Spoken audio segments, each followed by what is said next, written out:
Hello and welcome to the Product Opscast with Graham Reed and Antonia Landy. Antonia, how are you today? I am very well, thank you, Graham. Fantastic. Today, absolutely humbled to be joined by Rich Mironov, serial product leader, coach, author, including his latest book, Money Stories, which is going to absolutely be our topic for today. Rich, welcome and thank you for joining us. Thanks. It's brilliant and appreciate the chance to be here. For anybody that hasn't come across you before, please do introduce yourself. Sure. So I've been doing enterprise product management since the 1980s. So that's a long time. Usually when I'm doing a workshop, I ask for raising of hands of anybody who was born that, when I started, or just to assign that to the year before electricity was discovered, your choice. But 6 Silicon Valley startups, 4 of those we call good life learning and character building and whatever. Did a long series of interim chief product officer jobs, I think maybe 15 of those. So those are parachuting into some company that forgot to have someone in charge of product, or the last 3 quit and nobody knows why, or the last 3 got fired and nobody knows why. So those tended to be, 3, 6, 9-month assignments with Silicon Valley startups, put the fires out and help hire my replacement. And these days, partly related to my relocating to Lisbon, Portugal, I'm really scaling back. What I do is I'm a one-on-one coach for chief product officers at mostly B2B software companies, and mostly around the challenges of working with other executives rather than the challenges of actually building product. Fabulous. What a story. What a journey. Let's say from the mid 80s onwards. Indeed. And the other side note is I started a blog on product management in 2001. Yes, there were blogs in 2001. I had one of the very first product ones. And so I've been doing a monthly column, 1,000, 2,000 words once a month for the last 25 years. And it's all on my site and it's all free. So people should ransack it and take whatever's useful there.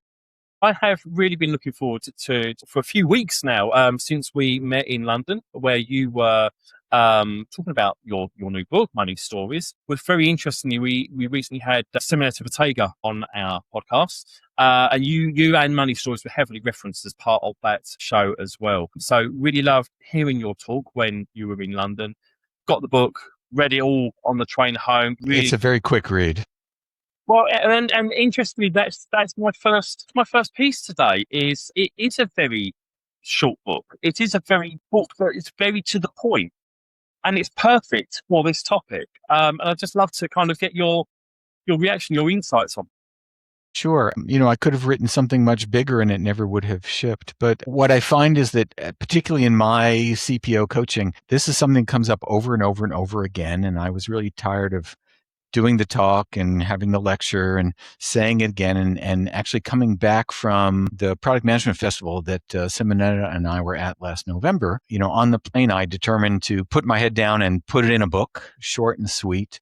There's really only about 3 ideas in there. And so you run out of things to say and then you ship it up for self-publishing and you get it out. So that was about a 10-week cycle from gritting my teeth to published on Amazon, and get the thing out of my head so that everybody could take it and use it. And I could stop repeating myself, although we'll tell the story here just for the fun of it. So, But I think that's the key, isn't it? As we will kind of learn today, it is a fairly simple concept, a fairly straightforward concept, I really should say, but one that is just so repeatable and so important. And when I read the book and I looked and I got to kind of page 18, I was like, okay, well, now we're at the kind of dedication part. I've got everything that I needed out of this. We didn't need to kind of go over and over and over this. This was exactly what was needed for a very finite, very specific point. Indeed.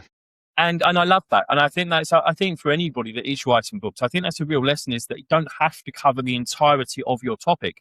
Your topic can be very short as long as you kind of get your point across. That's right. And anybody who didn't get the point by the first 30 pages either wasn't paying attention or needed to read it again. And worth just restating what it is so everybody knows where we're going. So maybe the 2 major points of the book. The one is I find over and over again that most of the executives in the software companies I've worked with, particularly the go-to-market side folks, are deeply uninterested in the tech. They don't care about the methods and the models and the scrums and the agiles and the sizing and the tickets and the right? They fundamentally don't care. What they want to know is when's the money going to come in and how big is it, right? And we as product folks who deeply love what we do in our craft, right? We endlessly want to teach our betters all about the details of what we do, and they couldn't give an F, right? And so, a lot of this is us getting out of our own way, reading the room and saying, if we're sitting in front of most of the execs who count revenue instead of roadmaps, better be talking about revenue instead of roadmaps. And they all make up these numbers anyway. So what we need to do is take a decent guess at how big to an order of magnitude something might be and talk about the money and what they need to do to either help us or get out of our way. And every time we wander off into the deep minutia of automated software testing or Kanban versus Scrum, we lose our audience and we lose our funding and we lose the attention, and we're not reading the room. Right. So how do we, when we're in that particular place with those particular people, how do we talk about money in a way that's relatively honest and keeps their attention so we can go back to building the things that need to be built and getting them out of our way so they can go back to selling and marketing the things that we're building instead of wanting to help us more? So interesting. I've seen your talk a couple of times now over a couple of different years, and it is just like Graham said, right? It's so precise. It's so to the point. It's also so foundational. But I think every single time I've seen you speak on the topic, the audience leaves absolutely mesmerized. Like as if it's the first time they've ever heard well, if you go concept. Look at any product management course or any product management workshop, it's all about how to build products and how to interview customers. And almost everybody out coaches come up on the engineering and product side or design side of life where we're focused on the craft, not on getting things done in the organization. So almost everybody who takes their first head of product or chief product or VP product job for the first time is stunned, shocked to find out that most of the people in the room actually don't care what they do and aren't interested in the lecture. And it's this moment that no one's prepared us for. And we get there and we keep trying to take an extra 7 hours out of their life to explain the details of, Monte Carlo simulations. And what they really want to know is, when am I going to get the thing, which I don't care about very much, and how much can I sell it for, and what commission do I make on it? And gosh, it's just a hard lesson to learn because we are so fascinated by what we do that we think everyone else in the world is fascinated by what we do, and we are just wrong. We're just wrong. Yeah. I think it's very interesting to frame this around stories, right? And I think that's why this resonates so much with me, because it's ultimately a storytelling skill. It's about how you collaborate with one another, but how you kind of get to care for what the counterpart on the other side of that screen or the table, what's important to them. And at the end of the day, you need both, right? But it really, the fact that you have to talk about the thing that you're so passionate about in business terms is a non-negotiable. And I think for a really long time, we were so interested in and bogged down with how do we get there that we tend to forget, well, what happens afterwards. That's right. And, we're trained up to ask our end users all these questions. What do they care about? And how do they measure success? And what's good and what's bad? And what do they like? And how should it work? And then we forget that a large number of the people who run our organizations, we should understand what matters to them. It's fundamental to what we do, and we just never apply it. We never think about why a head of sales is mostly worried about revenue and not about, digital transformation or whatever we're calling it this week, right? So let's take a quick step back, because we realize we've gone so far down this conversation and actually we've not really explained to all We haven't talked it, no. We haven't talked about money stories yet.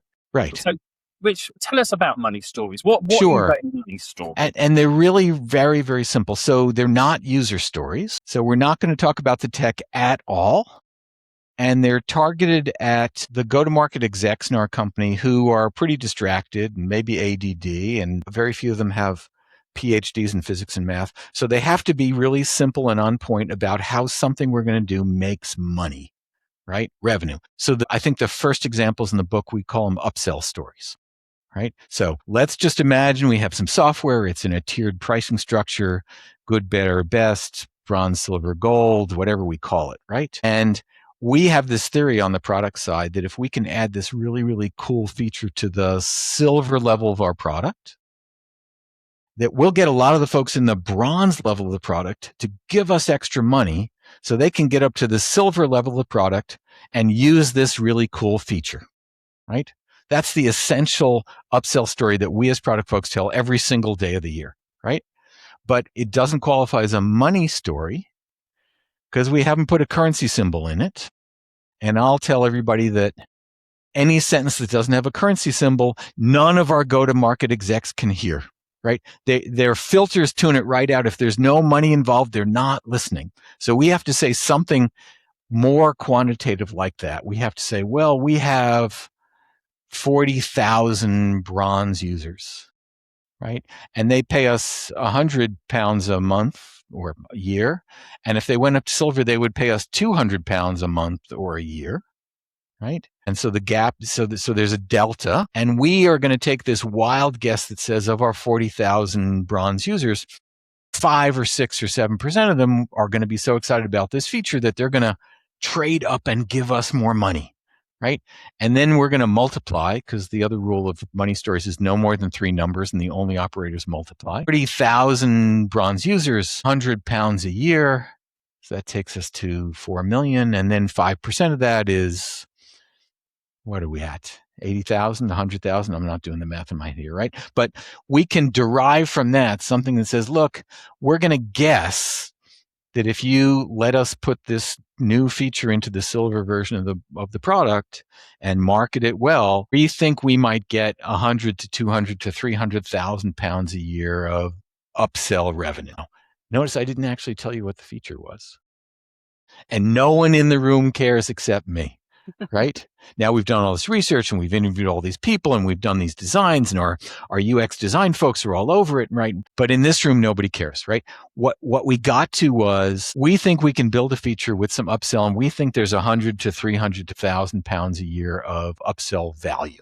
And suddenly everybody's paying a little attention. Maybe. And they're paying attention if 100 to 400,000 pounds a year is actually a lot of money to us. And if they're not, they're all reading email on their phones.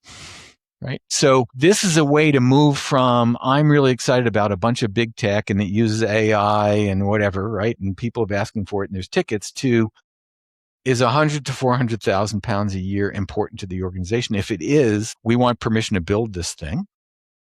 And if it's not, well, we're either not going to build it, we're going to find some other reason. If the other things in the stack that we're talking about are 1 to 5 million a year, then no one in the room cares about 1 to 500,000 a year. And we should move on and talk about the things that are going to make money for the company that we care about, right? And so anyway, so just sort of sum it up, the money story is no more than 3 numbers, 2 of which we know, 1 of which is a wild guess, and we're going to make a range, and we're going to multiply them together. And everybody in the room is going to understand that this is a 1 to 5,000 pound a year idea, or 1 to 5 million pound a year idea. And by the way, everybody in the room knows that they'd rather have the 1 to 5 million than the 1 to 5,000. And then we cut right to, can I get staff to do this? Or can I kick something off of the roadmap that's worth a lot less to do this? Or, thanks for that really good suggestion, but I ran some numbers and I don't think it's worth enough for you to even have another meeting on, right? Because unless you can paint me a picture that this is worth a few $100,000 a year, I'm not going to assign anybody on my team to waste time writing specs or having meetings, right? Go away, bring me something bigger. Yeah. And I think like the thing that I keep coming back to when I think back to money stories is really this orders of magnitude. Yes. Because I think a lot of the time when PMs, especially individual contributors, are first confronted with this idea of, by the way, you should have some semblance of an idea of what this might bring in, they go, well, I don't know. There are too many unknowns. I have no idea, right? But it's this idea of orders of magnitude. You're making things comparable enough to make trade-off decisions. I think that's what's really the core. And we have to be brave enough to take some guesses and be within a give me a factor of 4, right? Because I'll tell you that 80% of everything in your backlog won't make the grade. Okay. So 80% of your backlog is stuff that's 4 digits, not 7 digits. And we may find some other reason to do it, but nobody else in the company cares about 80% of your backlog, 90% of your backlog, because it won't make the company any money. Right. So we can narrow the discussion to the 6 or 8 things that are really hard to decide among. And there's all kinds of strategy and matrices and customer input and all this stuff. But there's really only 5 or 7 things in the stack that are worth 6 or 7 or 8 digits a year. And everything else, they just want to ignore, and we find some other way to deal with. But it's so very similar, isn't it, to any sort of prioritization framework matrix that you want to kind of come up with. And so in that, if we look at the kind of the just for use of backlog ordering, for example, it's no different. It's, find some numbers and put them in order that makes some sense for the business. Okay. And it can be money, it can be whatever else you want. Well, but I would disagree. Okay. Okay. Because every rice chart I've ever done, or any similar matrix, right? There's 3, there's 4, there's 5 columns here, there's 700 rows, and all of the numbers are qualitative and made up, right? Is this strategic? Give it a 1 to 5. Is this going to make customers happy? Give it a 1 to 5, right? And then we have some algorithm on the far right corner that either adds them up or divides them or big math to it, right? And then we look at it and we say, well, I think the algorithm's wrong because I didn't get the answers I wanted. Right? And we fix it. And then the other thing we notice is that, again, the bottom 90% don't matter, but we just spent a week or a month assigning relative scores to everything in the backlog, which is qualitatively undifferentiated because we think we can make a difference between a score of 4.5 and 4.7 on these things. And the answer is it's 4.5 plus or minus 2.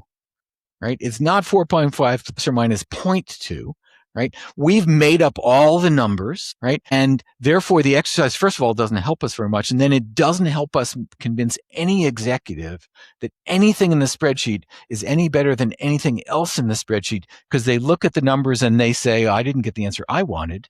So let's fix your strategy score from a 2 to a 5.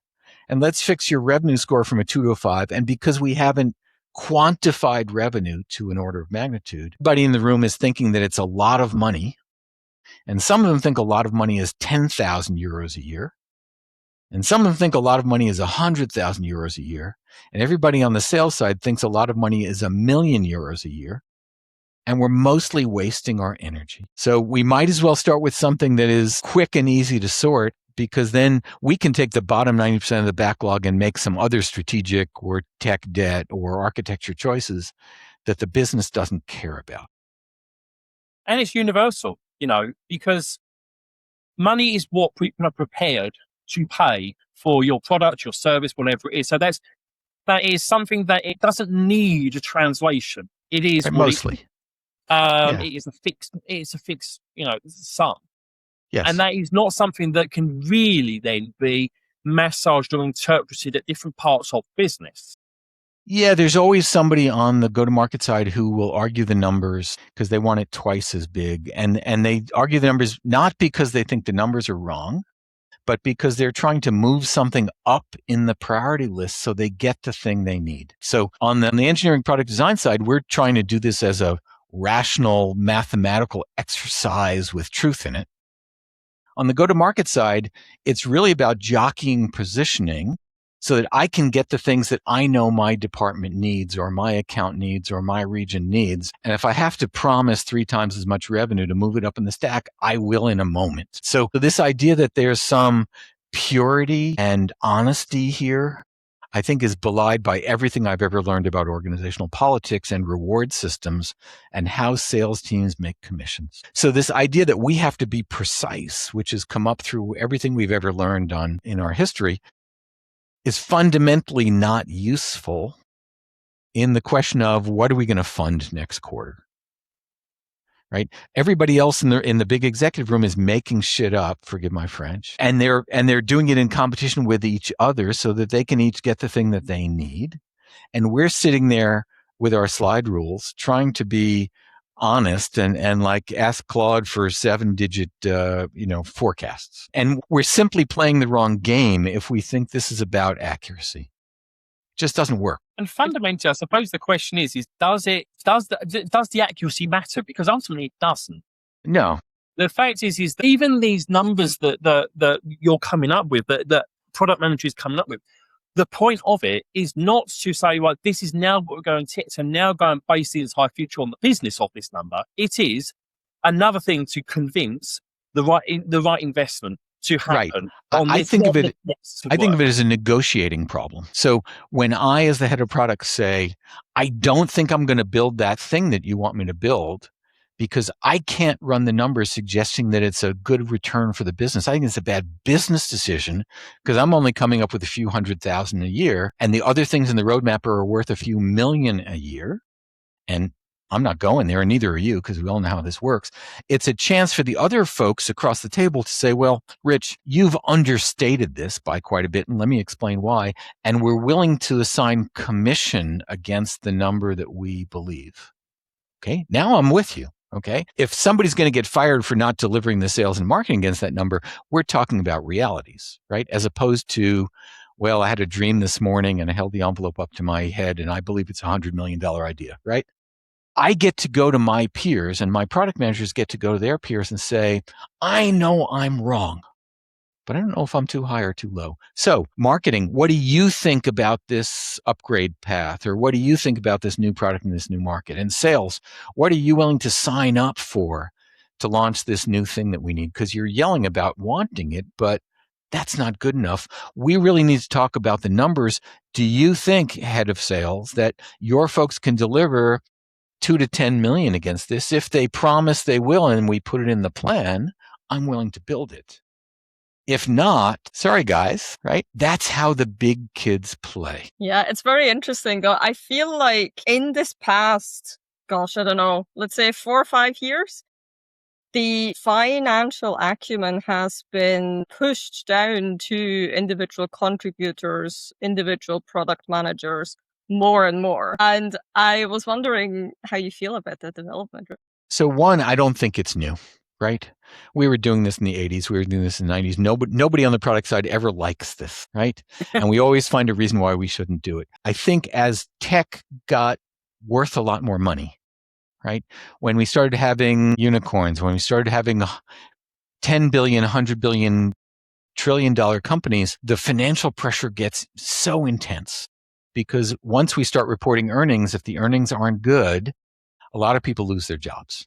Right? And it's not good enough for marketing and sales to make up the numbers and then throw them at product and have us not know what to do about it, right? That's not a recipe for success, right?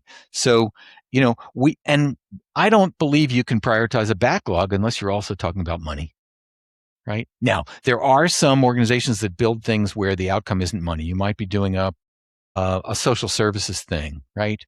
Or a government thing where you're measuring lives saved or meals delivered or something else. So let's replace money with that other thing. But for most of us, if the company doesn't make money, I lose my job. Right? And so it's not okay to say, I'm pure as driven snow and I don't get involved at all in the finances. And I'm going to make a bunch of choices out of the backlog because I have good, taste, right? Because my design sense tells me that people will love these features. Now we get to do some of that, but one of the things I write about in the book, I talk about earning our keep, right? And the idea here, and it's really obvious, again, it's completely obvious, but the company needs a multiple return on the money they spend on my team, right? Usually it's something between 6 and 10, right? So if my team costs €1 million a year, I'm promising to deliver to the company 6 or 7 or 8 million euros a year on whatever we build, right? And if we don't do that, people lose their jobs, right? And if we do that, we get to have more headcount and build really cool stuff. Right? And so we have to know that we're not just building because users give us a high NPS score and they love us and they post nice things. We're also in the business of supporting the company and earning our keep. And by the way, if we earn our keep, it has the lovely side effect that most of the executives leave us alone and make our own decisions and that we get to choose our own path. And if we don't earn our keep, first they micromanage us and then they cut our teams and let us loose. right? So the idea that finance isn't important, I think, is willful blindness. Now, nobody teaches it to us in all of our product management courses, so we have to find it somewhere else. Hence the book. Well, and so that's an interesting point to come to, because I asked you this question in London when you were doing your talk. I'm going to ask you again here, because I think it's a really, really great answer. Have product management been taught wrong all of these years in that respect? In the actually we should be really focusing on the money, not so much the elegance of the product, the everything else to go with that. Yeah, I see. I think this is a spectrum. I think if you're at either end, you're doing it wrong. Okay. So when I see product managers who are only concerned about the money and don't care about the tech and don't care about the engineering and don't care about the design and don't care about the quality and don't care about the experience, first of all, they build crap stuff, right? They have no respect or appreciation for the making of anything, right? I like to use the word makers for the collected set of product and engineering and design and everybody else who makes stuff, rather than, calling it engineering. If we're not building something that real end users are going to get value out of and love and, word of mouth, and they're going to come back, well, first of all, it's going to fail. And second of all, why are we spending all this energy? Why are we putting our hearts and souls into this? We could just work for some, and I won't name them, but all the social networking companies that are doing bad things in the world, that are bad for kids and bad for adults, but they're making money. Right? And all these dark patterns. If we're only concerned about the money, then we're only going to build things that are bad for the world. Right? And if we're only concerned with the tech and the beauty and the design flow, then we're going to build things that don't last and aren't funded. Right? So, we're somewhere in the middle. Do I think, understanding money is more important than interviewing users? No, of course not. Or having a real bond of trust with our engineers and designers? Of course not.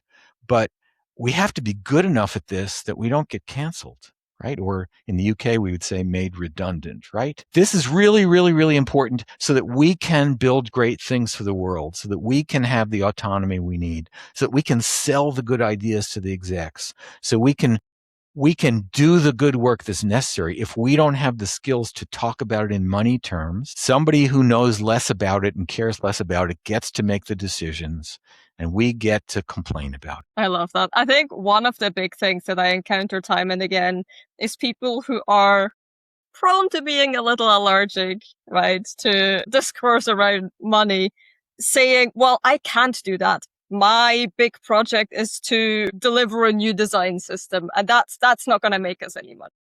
Okay, well, maybe we don't need to do it. So if I back up a bit to the coaching I do, right? So again, it's almost all chief product officers, VPs, whoever the most senior person is who has a product team working for them. And a lot of them use the word politics. Okay. And I jump up and I say, well, if you're using the word politics, it's because you find it distasteful and you're not very good at it. Right. And so your choices are either to get better at this so we can talk about making good decisions and organizational change and having a strategy and not having the VP of sales dominate my team and have them change my roadmap every 2 days. Right. Or hard or here, exclusive or, you can decide that the chief product officer job is not one that you really want, and you want to demote yourself back to being a director or individual contributor product and find somebody else who doesn't find the hacking and slashing in the executive suite to be distasteful, because that's how we're going to get the money and the attention and the channels and everything to build the great things we want to build. So I don't have a judgment that says one is better than the other. But I don't think you can be a chief product officer and be allergic to politics, right? That's, in fact, the thing on the back of the book, right? It says, don't bring a backlog to a gunfight. Okay. If you think the way things get decided in your executive suite is by bringing a spreadsheet with 7 columns and 300 rows, right? Then, well, you're not reading the room, right? That just never works. And so if you can't tell a vignette about why a bunch of users want something and a really, really, really short money story with no more than 3 numbers about why it's going to earn money for the company, then we're not going to get to do the good things we want to do. And someone has to be brave enough or foolish enough to take that job, to sit on that seat, to be in the big room with the other kids, to throw numbers around, to estimate future value in ways that are imprecise, and to not let the rest of the organization simply vote us down because we're unwilling to predict the future in uncertain ways. So, yeah, and I think go. No, I think that's something that's so important to remember. It's just because we might not want to be part of those conversations are happening, right? Every With day. or without us in That's that right. room. And That's it's right. so important that we represent our craft and what we do and what it does for the business That's in right. a way that gets us to earn that keep. And we may be working on some big transformation or, major system rewrite. It's going to take 2.5 years. By the way, they all take they are claimed to take 1 year and they all take 3. But, we're going to have 70 people work on something, right? Which is going to cost the company 10 million pounds a year for 3 years. Okay. So we're going to spend 30 million pounds on something, and we can't explain to our bettors why it's worth spending 30 million. I know what I would do, right? I would put them on whatever random things my biggest accounts told me they wanted this quarter to do renewals, right? Because it's wonderful that we can protect our engineers and designers from this, because that's really not their job. But if we're going to spend 20 million on some major systemsy thing, gosh, there better, and multiply it by 6 because we got to earn our keep. There better be 100 million on the other side, and there better be a theory about where it's coming from. Otherwise, we're going to get halfway through. By the way, all these are canceled halfway through, right? Because nobody is in the room who can explain why we're spending another 10 or 15 million. And somebody had some hot sales opportunity that needed, the joke I always tell is they needed teleportation by Friday.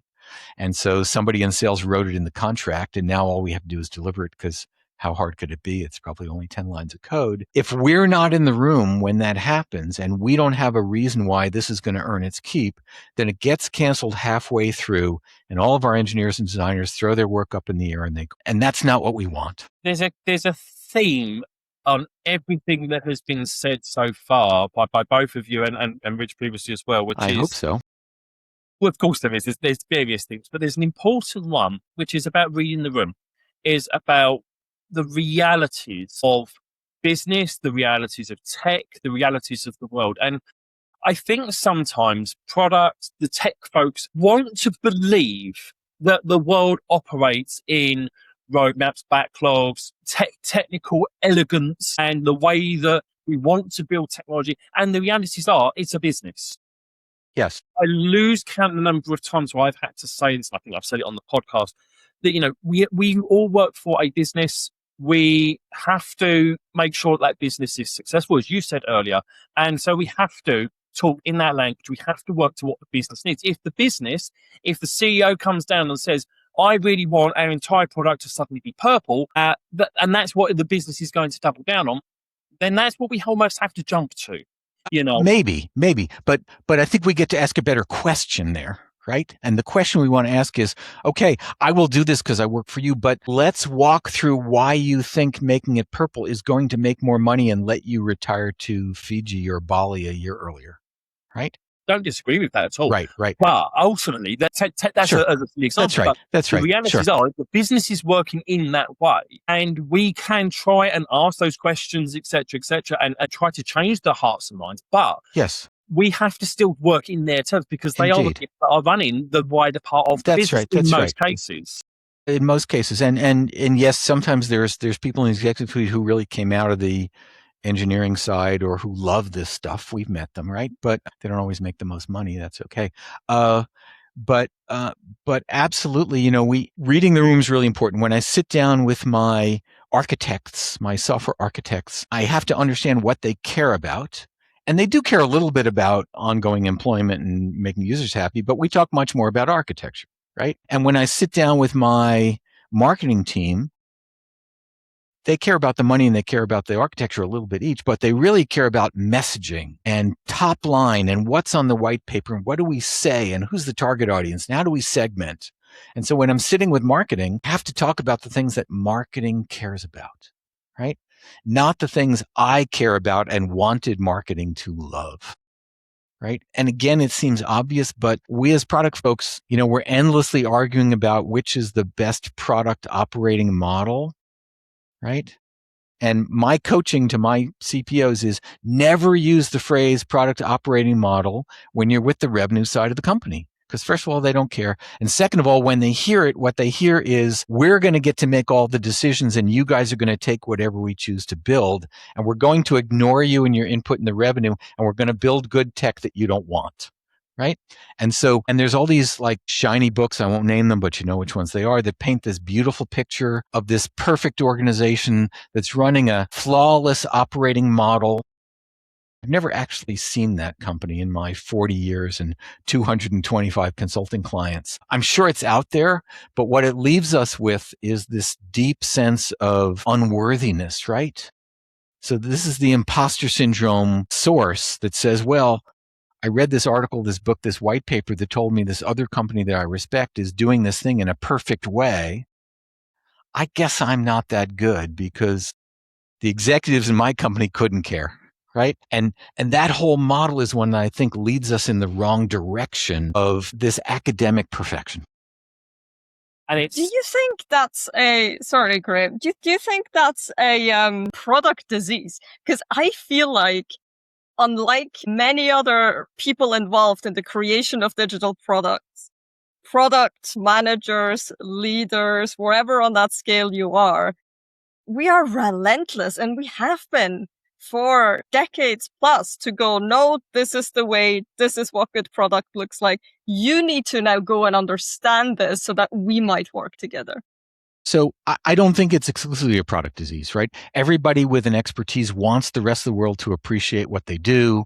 They want to believe in a perfect method and a perfect world, right? It's messy out there. But I think we as product folks, yes, for decades have been trying to educate the world to stand up and say, we are smarter than you are.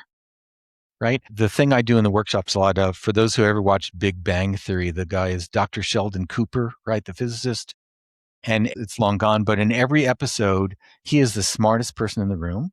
In every episode, he manages to prove to everyone else that he's the smartest in the room, and it goes really badly, right? The idea that we are somehow entitled to design the organization around us when what we're doing is we're bridging between the business and the tech, I think we're just not that important. I mean, we think we're important and we're, whatever, right? I think I'm brilliant. But I think the idea that the rest of the company is going to bow down to us and design themselves around us is fundamentally wrong.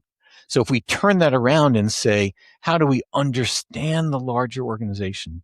How do we help the other parts, the other functions, the support people and the marketing people, et cetera, and the finance folks do the right things? We convince them, we show them, we demonstrate, we prove, we coax them along, we give them evidence, and we respect them. And we all try to move ourselves in the direction of doing it better rather than standing at the podium, thumping the books in our hands, explaining that they're not smart enough to understand it and they should do it our way. I think it's just not useful. It's a really interesting part of this. And it actually ties in really, really well with, firstly, the straightforwardness of the book and the importance of talking in other languages, in the perspective of somebody else. Because, right. Antonio, you and I have talked at length about both imposter syndrome and the damage that these very utopian views that are written down in certain books of businesses that fundamentally just do not exist, or very few actually exist, how that impacts upon the everyday life of the everyday product team, the everyday business, the businesses that are there to just make the money, to just get on and build products that do a job. They are not maybe the Googles or everybody else in this world that have virtually unlimited resources to just go off and do weird and wonderful things. Most of which fail. Most of the things which fail, but I can then be written off. In a business, in 99.9% of businesses, that is a disastrous thing to happen and is guarded against at nearly every cost. And so it's not you're not able to do some of these things. Let me turn that around into a positive, though, if I might. So one of the things that and this is sort of a product ops discussion too, right? So one of the things that you have to do if you're going to tell some money stories is there's two numbers in there that you need that are right. How many customers do we have, and kind of what's the price or the price gap? And often the product folks either don't have the access or don't have the data. And there's some junior to mid-level person over in the finance group who is the one, and at your company, you know who it is, and I don't know who it is because I'm not at your company, but there's somebody there who's the really brilliant, lovely, sharing, outgoing person in finance who knows all these things, right? And so one of the most important things you can do on the product management side is you can find out who that is and take them out to lunch and talk about kids or sports or news or whatever it is that they care about, and ask them what they do and find out about them and have a connection and care, right? And interview them as if you really cared about them, because you do, right? And have them tell you what two of the three numbers are that you're going to use all day long, right? And where to get them. And now you have somebody to go to over in finance when you've got a question, and they are so flattered because product management came and asked me a question. I knew the answer, right? And there's somebody in marketing like that. And there's 5 people in support like that. And there's somebody in your field engineering team just like that. And as a product manager, one of the most important things you can do is reach out to folks in your company who do things that you don't do, make connections, be humble, learn about them, make some friends, have an inside track. When you're not sure how the finance team's going to react to something, you have somebody to call up and say, oh, let me walk this past you. What would you guys say? Right? The support team desperately wants to be listened to by product, and we usually ignore them, right? It's human, it's humane, it's how we build a network, it's how we get things done, right? I need a favor from somebody over in product marketing, and we actually know each other and we get together once a month and I know the names of their kids, whatever it is, right? This is not a spreadsheet exercise. It's not an AI, summarization exercise. It's about getting stuff done in an organization. And as product managers, we have to get out of our boxes and out of our heads. And what we learn over and over again, and which is just what we learn with customers, with users, is it's not as easy over in that other department as we thought it was. And they have different issues and they have different metrics. And here's what's holding them up. And I thought they just never read the stuff I sent them. And it turns out the stuff I sent them isn't really what they needed and not the questions they asked. And it doesn't serve them well.